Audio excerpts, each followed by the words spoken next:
In this tutorial, you are going to learn how to sort Excel data by alphabetical order.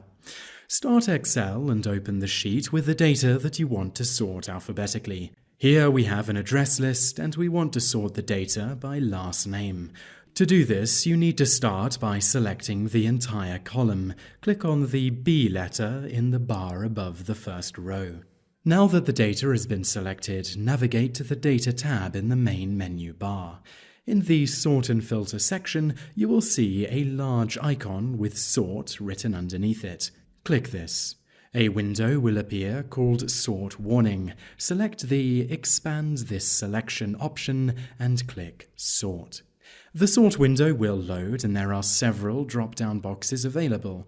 As a default, the sort will want to sort the data by alphabetical order, A to Z. If you want to have it reversed, you can select the Z to A option from the Order drop-down list. Finally, click OK. You will be returned to the spreadsheet, and that is how to sort Excel data alphabetically.